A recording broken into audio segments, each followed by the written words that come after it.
Feature bestsellers. Oh my gosh, we're finally back. I am so happy to see you guys. Sorry, we were just talking about how we may possibly be jinxed. And at least Robert and I, because of what's happened to us in July and August. And literally, just as we went up, StreamYard said, we're having trouble streaming to Facebook. This may be an issue on Facebook's end. So yeah. Okay. Anyway, so that just popped up, but yeah. So who knows? It could just be us. Michael is here. Hi, Michael. We're so glad to see you. This is how we know. Like these are the hardcore people that after COVID and hurricanes and Robert's car disaster and the universe basically putting targets on all of our heads, except for Michelle. She's the good one. Let's try to remember that. She's the good one. Nervous though. We're not. Robert and I are taking all of it just for you guys. Yeah, we're like a lightning rod this week for disaster. Not this week, like the last 2 months for disaster. September is going to be okay though. Yes. Whereas we got a brand new month. Clean slate. Yep. So, Michael, we are super glad that you are here. Mary Putnam is here. Hello. I am super glad to see you. This is great. I'm so glad you're here. And Daisy's here. Yay! We miss you too, Daisy. Oh my gosh. Very nice. Horror Geek. I am going to come over there and kick your butt. Bring me an orange juice, would you? No, I'm kidding. Devin's here. Devin's here. The Horror Geek. Let me just tell you about the Horror Geek, you guys. This is how you know you have true love. Because he got COVID first. And so when he was, and it took like, I don't know, another 4 or 5 days before I got it after him. And he had to be sick by himself. Like we quarantined him in the bedroom and like try to keep him away from everybody else because we didn't want everybody to get sick. But when I was in there, he already still had it. I don't think he was positive anymore. Or he might have been, but he came in there and like stayed with me in my little quarantine zone and watched 700 episodes of Catfish on MTV with me, which I have to recommend. If you're ill, Catfish is the way to go. So it's the kind of show you can sleep through. It's the same every week. So yeah, anyway, Devin's here. Hello. So glad to see you. JC, we remember you too. Thank you so much for being here today. I know how to get you, buddy. All right. So what have you guys been working on since we last saw each other, which I believe was in July? It's been, a lot. Yeah. What have you been up to, Michelle? And what are you working on now? Well, I just yesterday finished the first draft of the Rebel Girls nonfiction book that I got. It was a quick one. That was like my big focus. So that was the big one. And today I'm working on a ghostwriting client thing. Oh, well, good for you. Nice. Very nice. How about you, Robert? What have you been working on? Well, after I finished the last draft of my novel, I decided to take some time off. So I took off 2 or 3 weeks, fending off the bad luck and working on an outline for my craft book. And now I'm about 8,000 words into my craft book. So yay! Fantastic. I did have one day where I was like still sick with COVID, but like one thing. No, you had it when you know. Did you notice that like you have a day where you like feel like, oh, okay, I'm gonna be fine. Like I can feel I'm feeling better, and then the next day you're like the worst you've ever been. I had that. There was one day where I was sort of feeling better, and I was trying to catch up on like client projects, and so the entire universe did not collapse on itself. And I had an idea for a nonfiction project that I'm super excited about. So what is the dog doing to the sofa? So he likes to a lot of Havanese are like this. They like to kind of like make a nest. And normally there's like a blanket or other pillows or whatever. So yeah, that's what he does. Yeah. Oh, there you go. All right. Fantastic. Horror Geek has some helpful advice for Mary.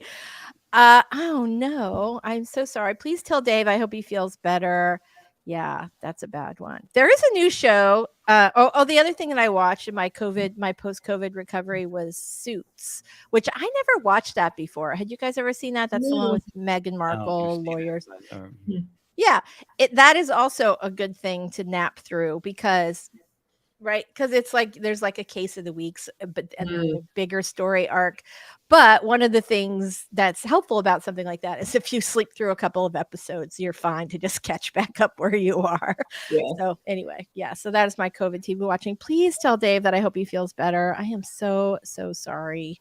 yeah. That sucks. You really can't. I mean, it just sucks. It just is the worst. Anyway, you guys, I'm so happy that you came back. Let us do some writing today.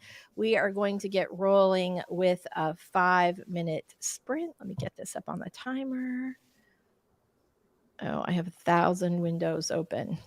Okay, so here we go. Let's go ahead and do our first 5-minute warm-up sprint. Let us know in the chat what you guys are planning on working on today. So here we go. 3,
All right, we are back. So glad to see you guys.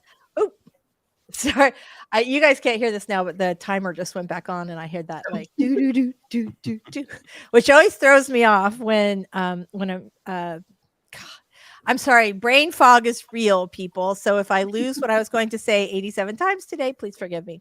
Yeah. Okay, Vicky is in a rut. By the way, welcome, Vicky. We are super, super glad to see you today. I'm in a rut. Can someone give me a random goal? Going to do some exercises. All right, Vicky, are you in a rut for to try and write fiction or non-fiction? I want to give you like a specific random goal. So, are you trying to write fiction right now or nonfiction? And if you can share what your rut is about, like what sort of triggered the rut. Sometimes we don't know, but sometimes you know exactly what it is. Then we can see if we can give you some random she gets these targeted. Goals, so I'm thinking fiction. Yeah, that's what I'm thinking too. But okay, story goal, not like take out the trash. Oh, okay. So I love this kind of thing because there are so many ways to go. It's not in here, it's in my other room. I have a little Rolodex, like an old school Rolodex that is just full of like random shit that could happen. So like it can be like, oh no, you think your partner is cheating. Oh no, someone just died. Oh no, like just random stuff that can happen. So story goal is interesting because we don't really know what the main gist of the story is. Well, I guess she doesn't either. Are you missing like the big story goal or sort of a like smaller scene goal? So let us know that. Mary says increase the tension, kill someone. That's true in real life too. No, I'm kidding.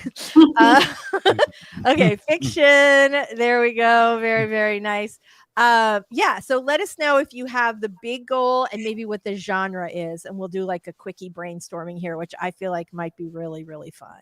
Yeah, So I spent a lot of time last year trying to come up with ways to get out of a rut that I was in. And what eventually worked is I just changed my writing keyboard and everything around and worked on a different device. But in thinking about all these different things and what causes those ruts is we're stuck with something that's not working in the foundation of our story. And to get moving again, often there's this trick of the mind that gets you going. And these writing prompts can help with a warm up. But I find that if you don't have as many specific goals and put as much pressure on yourself, you're just sitting down with the intention of just getting as much out of your writing session as possible. Then pick a random goal and start writing for 15 minutes to get you going, and then hop back in and just let your mind start rolling on it. And usually something will come up that's good. You might spew trash for like an hour, but don't we all at some points? That is excellent advice. For those of you guys who have not seen Vicky's comment, they're working on a big concept for sci-fi fantasy. It's gotten pretty hard to tackle. Never finished anything so big, so I haven't written in a while. Okay, so I love this idea, and it can be hard to have a really big project. It can feel really unwieldy. I have, and fantasy in particular, because you have all that in sci-fi fantasy, because you have all that world building that you have to do. So one more thing about this question that I have. So you said that it's big, it's pretty hard to tackle. Do you mean like the plotting of it is pretty hard to tackle, or the writing is pretty hard to tackle? So that's my first question. Second, are you planning this as a series? And are you is your challenge your big series goal, or is it just the goal in the individual book? So that's my other question. Oh, here we go. Main character is on a journey to realize she's working for the bad guys. Think Empire, and she's the best stormtrooper, right? She just thinks she's getting a great job out of college, but then she finds out that she's working for the devil. Oh, that's like that movie with Keanu Reeves and oh God, Horror Geek. Where are you when I need you? Keanu Reeves and I think like Robert De Niro or Al Pacino. I think it was Al Pacino. And he gets this job. There's all this money, blah, blah, blah. But it turns out he's working for the devil. Yeah. And I can't name of that either, but yeah, I know what you're talking about. Yeah. So that feels like, so it feels like you have a good handle on that. So what'd you say? The devil's advocate. The Devil's Advocate. Yeah. Right. What is the most obvious title ever? And anyway, literally the most you like. Yeah. So her goal is to find her old partner who betrayed her and joined the rebellion. Okay. Oh, okay, perfect. So her bestie is has joined the rebellion. She's working for the bad guys, and so her goal, like for the story, is obviously going to be to join the rebellion and strike a major blow against the empire. Am I right? Well, yeah, I mean that's the thing, right? We want her. She wants to get away from so she either becomes a spy for the rebellion and works from within to dismantle the empire. So that's a possibility. Is this going to be a series, or is it going to be or is it just a single book? But what also, I can't remember if she said how far into it she is. I'm That's gonna the look. question. How far? So I want her to realize she sucks and join the rebels instead.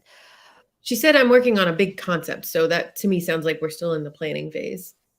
Mhm. But maybe I'm guessing. Well, she also says she's struggling with the writing. Okay, we need more.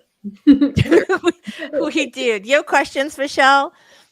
Yeah, because I was thinking, like, to what Robert said, even if I don't know, if she's in the beginning of this, it just does get to feel overwhelming and huge when you're planning a series, and maybe your first goal, again, I don't know where you are in the process, but is like,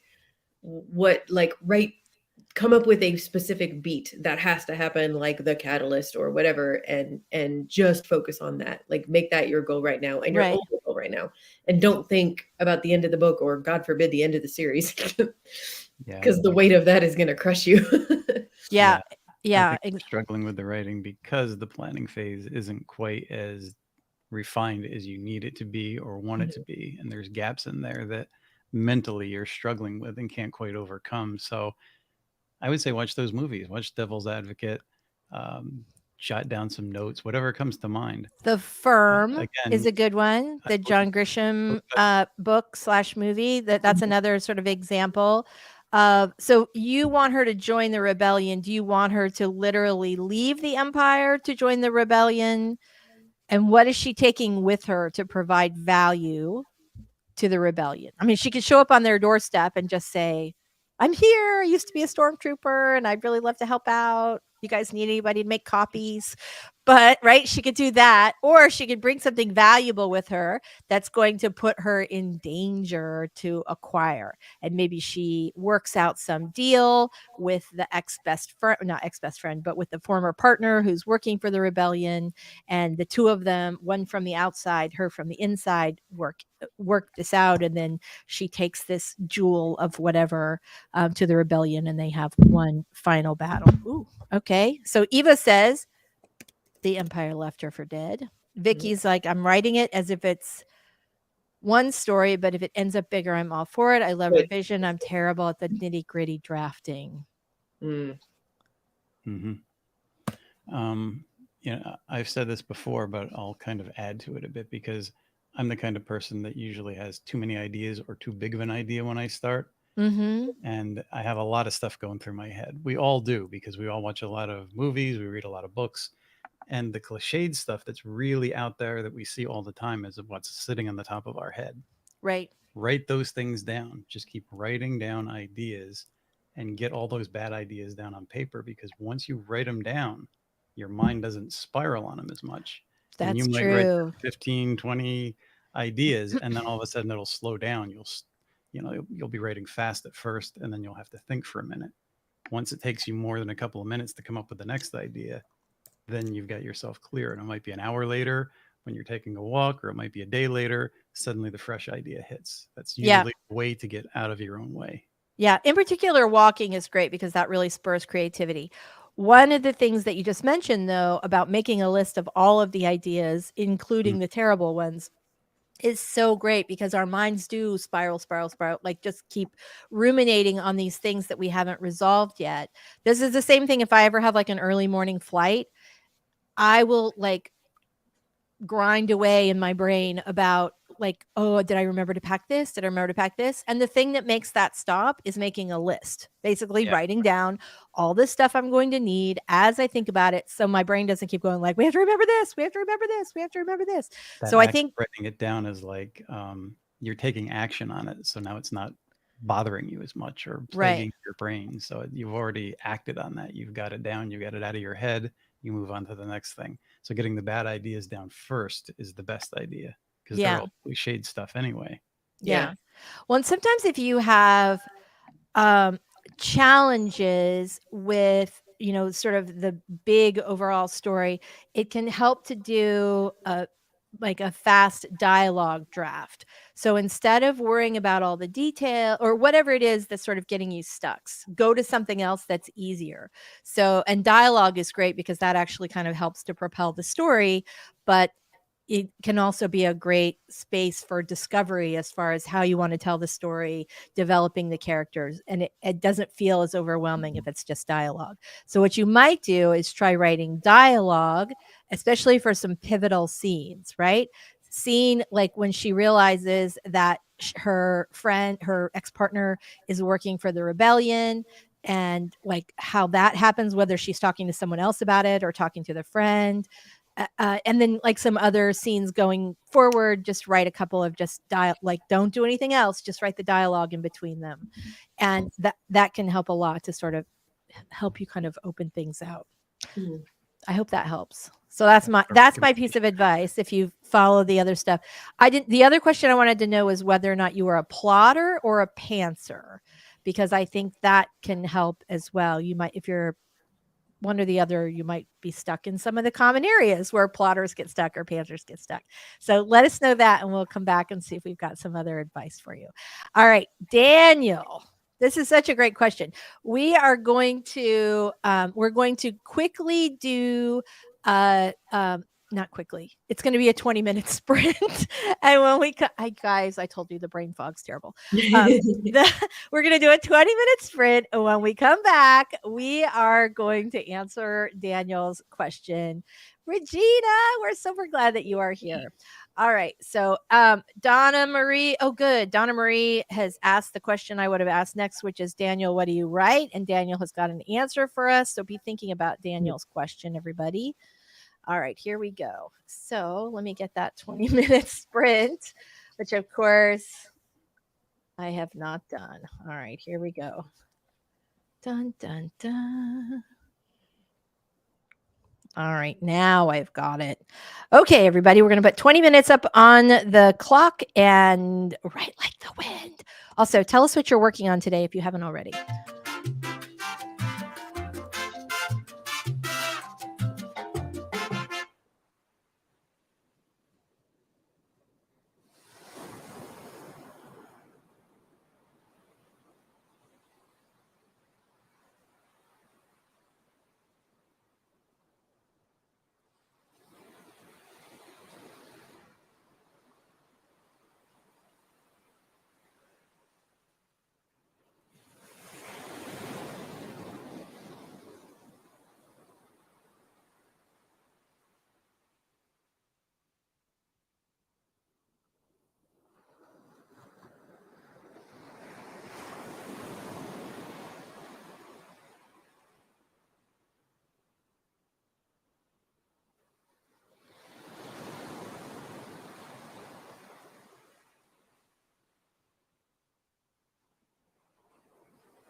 All right, we are back. Let me go ahead and get rid of this banner. All right, fantastic.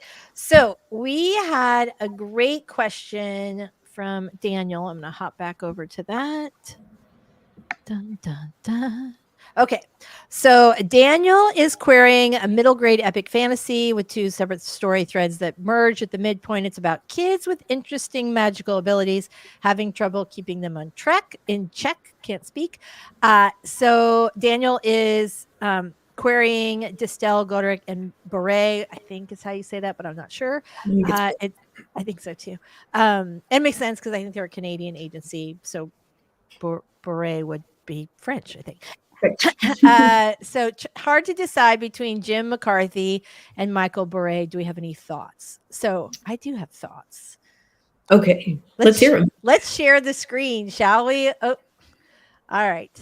Hold on. Here we go. So here is our guy, Michael. He is a named partner. And I think I mentioned I've been watching Suits. And I don't know if you guys know this, but that is the most important thing in the universe is becoming a named partner at your firm. So I love this. I went under Meet Our Team to look at Michael, and he talks a lot about sort of what he wants. He has a big career and has repped a lot of awesome books. But one of the things that's really cool here is that says that Michael would like to see more middle grade fiction, Daniel, and nonfiction as well as graphic novels. So that gives us like a really good hint about what he's looking for. And then if we go back and look at our other contestant, Jim McCarthy, also great reputation, excellent agent. He looks like a nice agent too, doesn't he? He looks like somebody who would keep all the bad comments away from you. Right? He looks like a sweet guy. Okay. So, and one thing that's kind of cool is they have a little query manager here, which is nice because then you can sort of see what's going on, usually speaking. So, what does Jim want to see? Jim wants to see more children's nonfiction.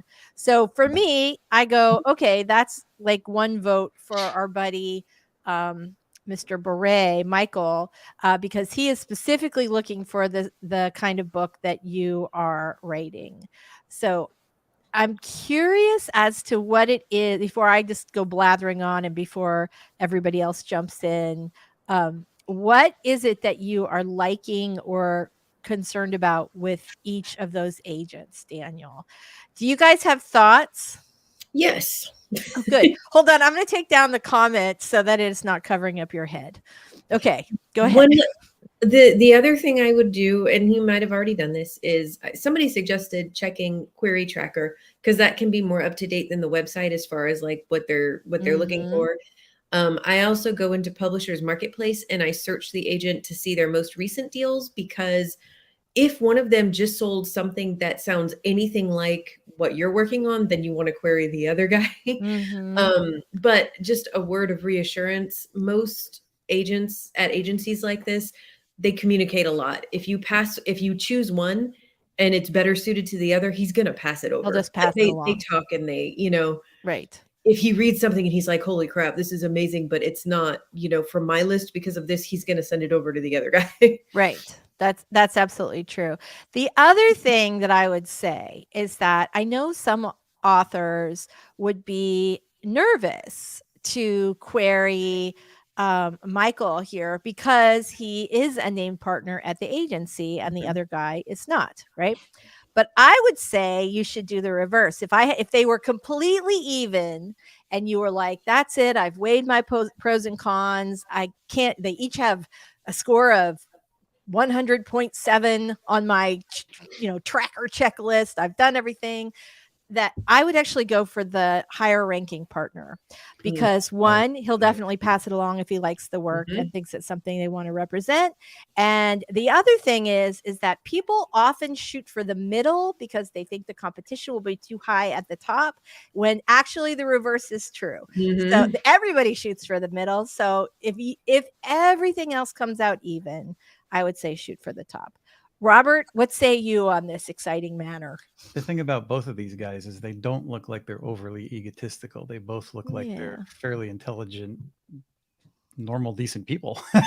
Yeah. I would also say when you're querying, or even if you're self-publishing, There are some great videos on this subject by John Truby on YouTube. Go look him up.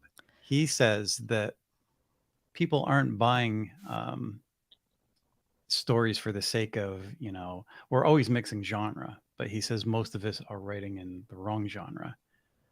People, agents, publishers, Hollywood, they're buying genres, not stories. So you need to get specific with your genre. Like some people write a fantasy and there's a strong love story, and that becomes almost dominant. And you should be writing it more in the beats of a romance with fantasy. Mm. And don't write in Save the Cat vein. Get this book. Wait, hold on. Ooh, Let me oh, set cool. the screen. I know, right? I need to get this. This has the beats to every genre outside of Save the Cat, 3-act beginner structure. Michelle is going to Amazon right now. About them very much in depth. This is a must-have book for everybody. Thank you, Robert. Thank you, Here, I'm Robert. typing We can always count on Robert for extra awesome craft books, can't Yes. we? All right. So I will drop a link to the anatomy of genre in the description sometime during or after the stream, but I'll try and get that for you guys quickly. 14 different genres, beats for all of them. And yeah, we're on a professional level, not Save the Cat, sell you a grid. Woo! Daniel's got on my list has a lot of YA and a lot of fantasy. I'm always looking at those spaces to that. Oh, we already did that one. Yes. He says, exactly, Robert. Yes. Vicky has been looking for this. Oh, Vicky, that might be a really good help for you, right? I was going to mention something like that for your question, but it applies to both, definitely. That'll help get you going. Yeah, that is fantastic. Well, let's go ahead and do another 20-minute sprint. When we come back, I want to unpack Vicky's plotting issue again, since she'd had a chance to answer a couple of our questions. Does anybody else have a question they want to ask Vicky before we come back and try and untangle her plot a little bit? Anybody? Okay. All right. Robert or Michelle will drop it in the chat if they have another question that they want to ask you before we come back and talk about that. Same is true for the rest of you all our lovely chatters. If you guys have a question that you want to ask Vicky, then we'll do that as well. Here we go. You are so welcome. We're so happy to help you. 1,000 great books. Hello. We are super, super glad you are here. Regina, just order my copy. Did I beat you? I did it within like 10 seconds of Robert holding it up. I would have my Kindle app now. I would have too. Well, you know me, I cannot let any craft book pass me by. So when Robert finally releases his craft book, we are having craft book a palooza. We're gonna have a big party because when the king of craft books writes a craft book. This is a craft book I need. And more proper definitions for things. It's coming here. So we're gonna shoot past all the bullshit and get to some actual craft. Shoot past. That's our new slogan for our that's our new slogan for our stream. We're just gonna shoot past the bullshit. Okay. All right, you guys, let me go ahead and get the beach timer up. Oops, it looks like I did not rewind it, apparently. There's me making a goofy freaking face. All right, here we go. Dun, dun, dun. All right, everybody, let's do our second 20-minute writing sprint of the day. 3, 2, 1, sprint.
Right. Here we go. Oops, hold on. I still got Michelle muted for some reason. It does not want to unmute you, Michelle. it. There we go. All right, fantastic. Yay. All right. Thank you so much. Story Detective dropped a link to the book. Very, very nice. Super fantastic. Okay. So we had a question. I'm going to go back to Vicky. She's been looking for a genre book just like that. Fantastic. Okay, so we have some advice from everybody in the chat. You could try what I'm trying right now on slips of paper. I wrote out each character setting, key world building item, and scene that I want included in the story. I'm pulling out the slips at random and journaling, brainstorming, and writing bits of scene for each one, non-linearly. That's a hard word to say. Just to get me moving in a less intimidating fashion. I think that is a really good strategy. Vicky's like, "Yep, I got that. Fantastic." So when I'm plotting, I use a strategy that that I learned about in a book that I cannot remember the name of, and I'm going to try very hard and track it down. I can tell you that the book was very sort of convoluted, and the workbook was fantastic. And I have talked about it before. I do not remember the name of it at this moment. Thank you, COVID brain. But but I will come up with it at some point. I'm sure I'll remember it right after the stream is over. I will come up with it, and I'll drop a link in the description below. So the gist of this very thick workbook is that in every scene, and this was something that was like stuck with my first novel, made everything go and open up for me. So hopefully it will help you as well. So in every scene, your character, two things could happen all the way to the end of the book. One, either your character accomplishes their scene goal, which is, so you have the big story arc, right? They have the big story goal, and all along the way, they have to do all of these little scene goals in order to reach the big goal. So if we're thinking about that asteroid movie with Ben Affleck that I cannot remember the name of, it's probably something obvious like The Asteroid, right? So Armageddon. yeah, okay, Armageddon. So the asteroid's coming. We know when it's going to hit. So now we have to go. So first we got get a bunch of oil drillers trained as astronauts. Then we got to do that. Well, no, first we find out that the asteroid is coming, and no one but a bunch of oil drillers can save the world. So there's that, and then we have to get the oil drillers at some point to figure out their personal crap, and also train as astronauts, and then we have to get them to the asteroid, and then with the drilling equipment, and there's some malfunction. So in every place along the way, there are smaller things that we have to do in order to get to the big story goal, which is to save the Earth from being turned into a giant fireball from this asteroid that's about to kick our butts. So the premise of this idea that I told you about in the craft book / workbook that for whatever reason is escaping me today is that in every scene, only two things can happen. One of two things can happen. Either, number one, your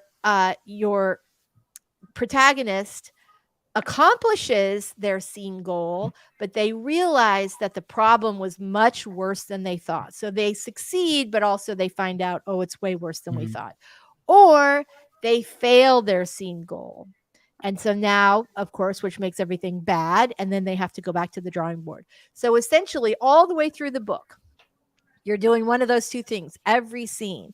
And so I find that when I'm stuck, a lot of times those are the elements that I'm missing, because those sorts of failures are and challenges and goals are what drives your protagonist all the way through the end of the book.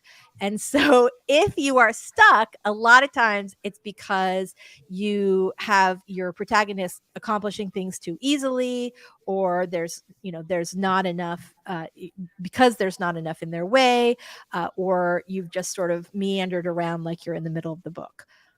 Anybody else have? It might have been Story by Robert McKee. I don't think it was Story. I want to say it was by an agent. I'm thinking, yeah. I can't remember. I'm gonna try and track it down.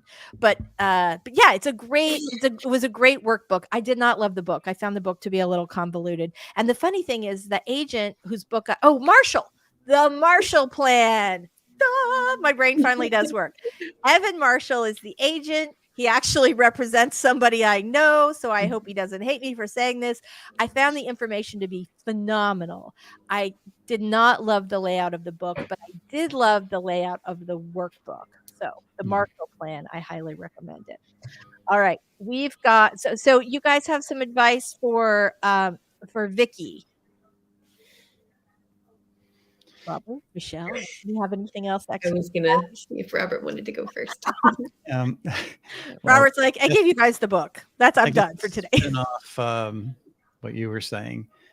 Yeah, every scene starts with the intention from the main character or the point of view character who's chief in the scene, and they want their goal in the scene, whatever it might be, to succeed.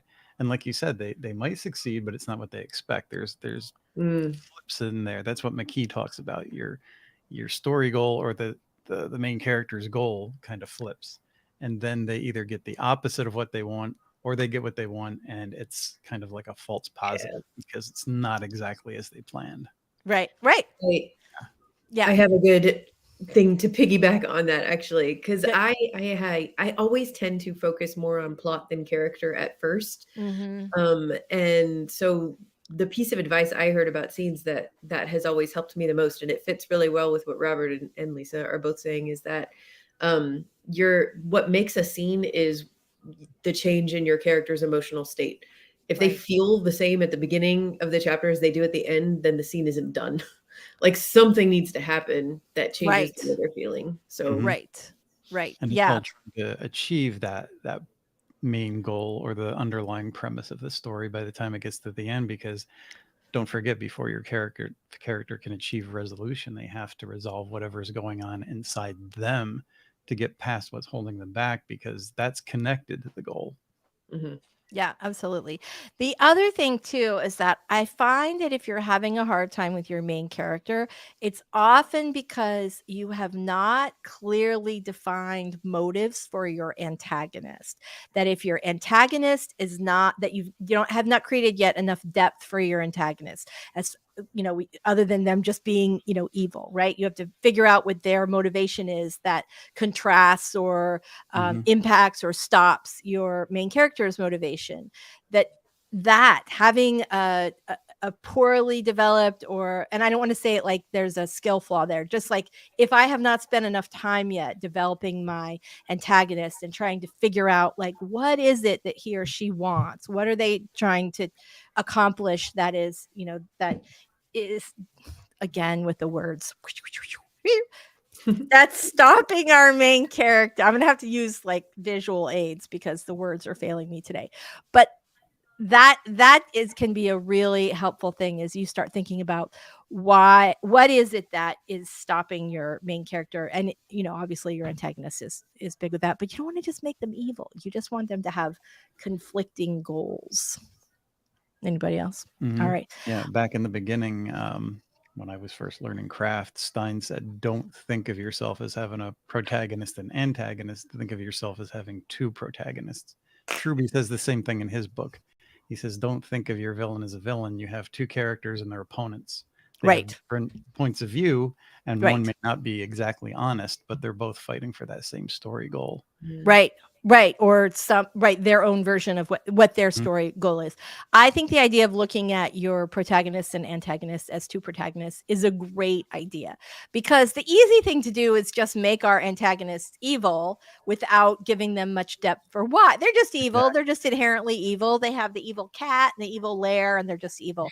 And you're going to have a much richer, more interesting story if you create an antagonist that feels like a protagonist. I mean, obviously that you have, we have to root for our protagonist, but if you make them into a fuller person, a character that we can understand, even if their motives are, not what we would do, as long as they have reasons for how did they get to this point in their life.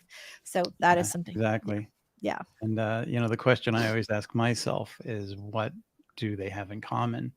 Because the best villains could almost be the hero, except at some point in their life, they took a left turn when they should have turned right.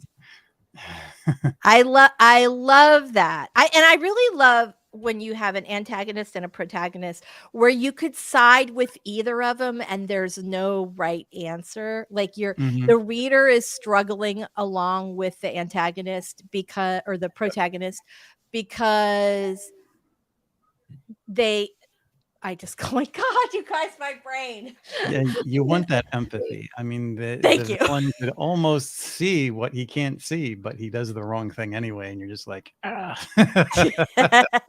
Yes, exactly. Oh, I probably shouldn't say that, huh? We're probably gonna get, like, banned to some far corner of YouTube. So, I hope you feel better, Heather. I'm so sad. I was supposed to do the, Books to Read conference in Orlando, and not Books to Read, Orlando Reads Books, and I was excited because I think Heather was also gonna be there, and I ended up still being positive for the big C. So, sorry, Ooh. I've taken a dramatic left turn. I think that is excellent advice, Robert. I did not mean to go squirrel on you.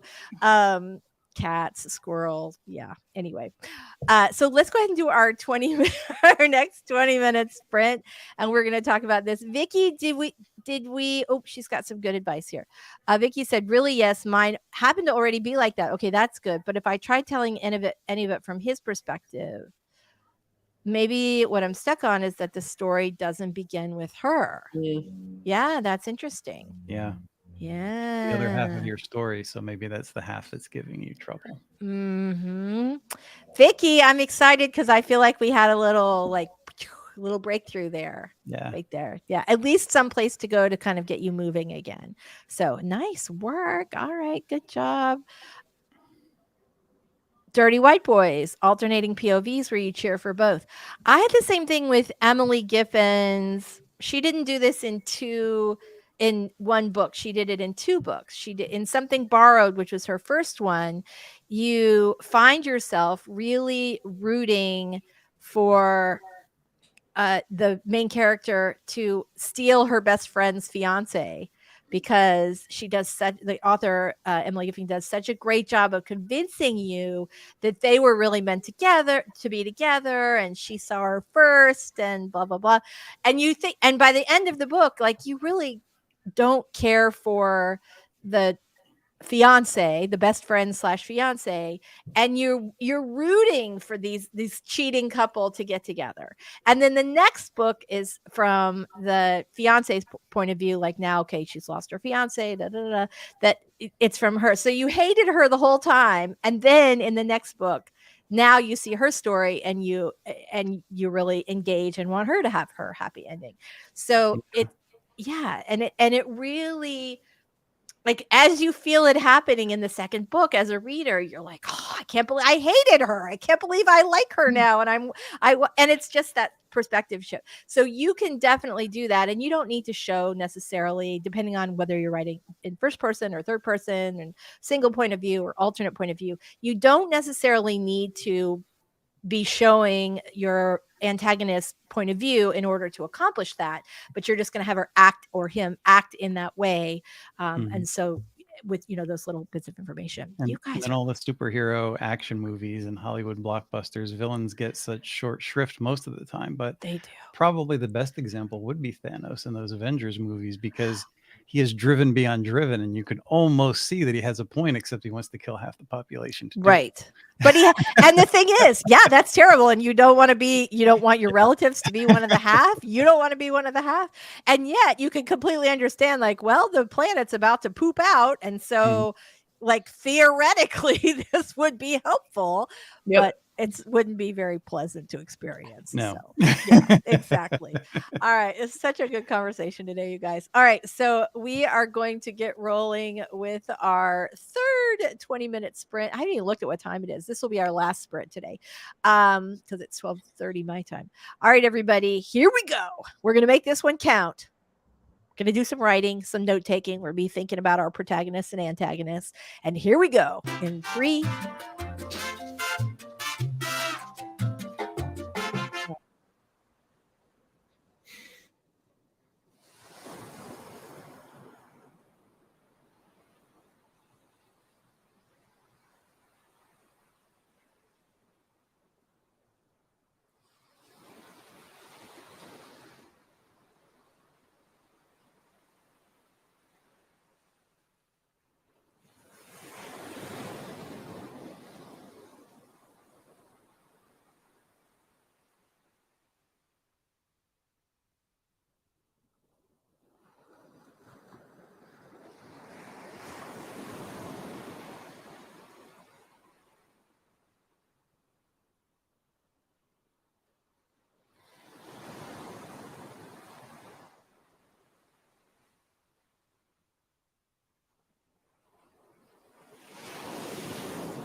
All right, we are back.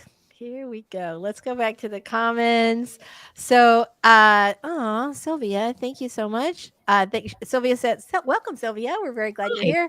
I don't write fiction. I don't quite know what you're talking about, but I love the company. It's 2 a.m. here in Adelaide, Australia. Oh, Thank you very much for being with here. Sometimes we talk about nonfiction, and you are welcome to ask any questions that you like.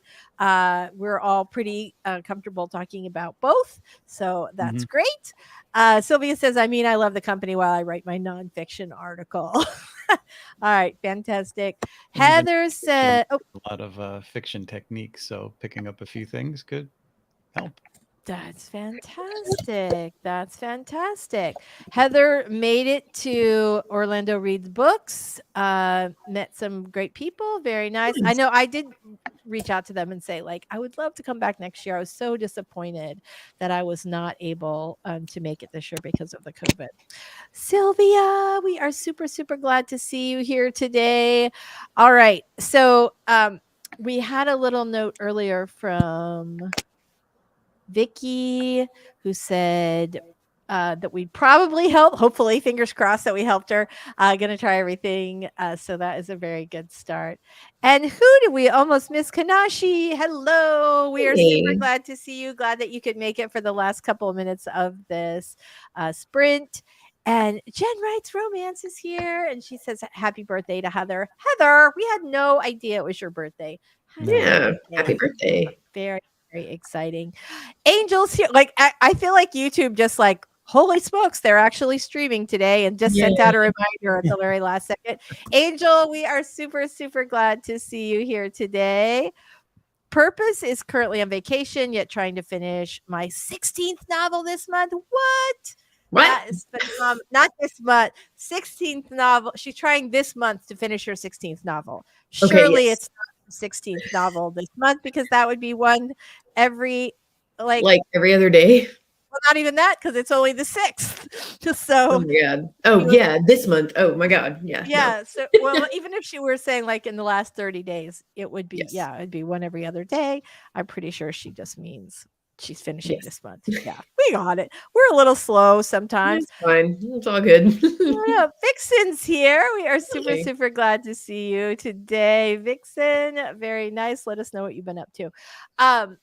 Yeah, I think so. Before we go, because if anybody else is having brain fog like I am, or they came in late, which we did have some folks who came in after we were talking about this. Robert, would you please do me a favor and show that book, the genre book that you had mentioned earlier, so that everybody could see it? We were talking about this book a little earlier. There we go. The comment section somewhere, but it talks about 14 different genres, gives story beats to all of them that go a bit beyond your typical 3-act structure, give you a paint by numbers grid, and talks about choosing the right genre, if you mix genres, and how to do it well. There's a wealth of information and useful stuff here. That is fantastic. I'm so excited to read that later. I know. I am definitely going to be, you know me, I'm like completely addicted to craft books, but I am fascinated. This book sounds so good.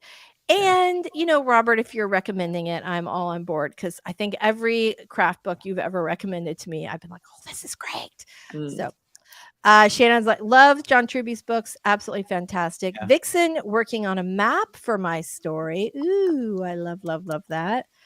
Jen says that's what ghostwriting feels like sometimes. Paint by numbers, right? You're like, okay, I need one from column A, one for column B. Very, very nice. Absolutely fantastic. Well, you guys, I feel like this was such a great stream. If you have questions for our next stream, you can just hit me up on social media. I will actually be checking it from now on, now that I'm all better. And or you can, here we go. Here it is at the end, even though we're not currently doing a sprint. You can message me at yt@lisadaily.tv. So, all right.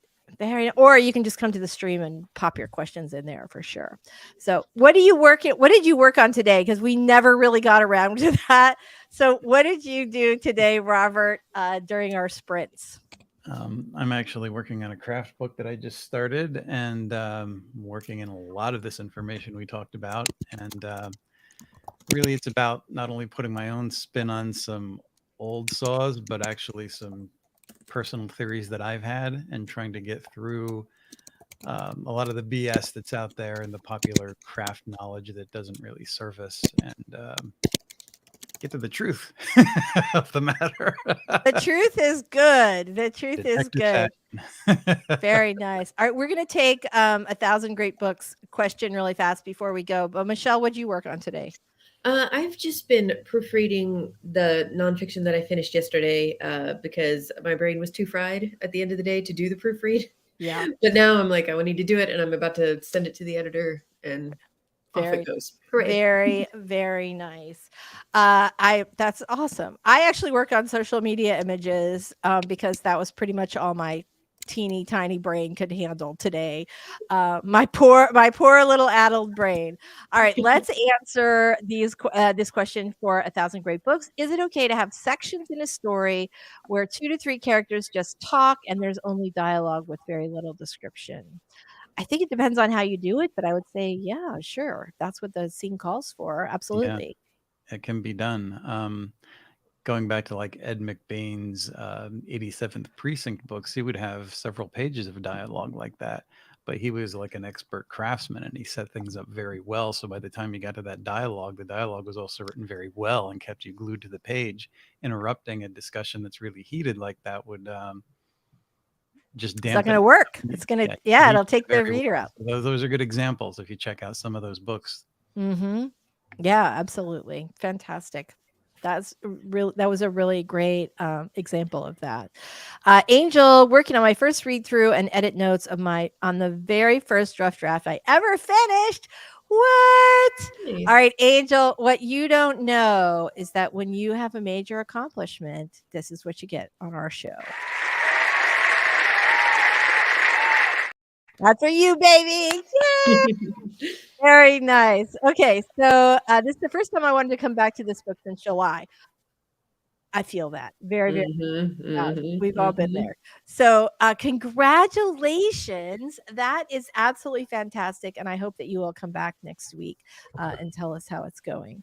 All right, dun dun dun. You're welcome. Very, very nice. Ooh. Shannon says Jeff Elkins, the dialogue doctor, advocates for mostly dialogue. Well, of course he does. He's a dialogue doctor. But I totally agree. I think that you can really push a story forward with dialogue. And for me, that's one of my favorite things to write. So, yeah. Even Stein used to say that the best novel is a lot of dialogue with as little as possible in between. But what you put in between has to be really effective. Mm-hmm. But there are so many things that you can communicate with dialogue, or the movement around dialogue, that you hesitate before you speak, or you blurt something out, or a million other things. Like, there is so much that you can do with dialogue. So I am a big fan of dialogue, and especially really well-written dialogue.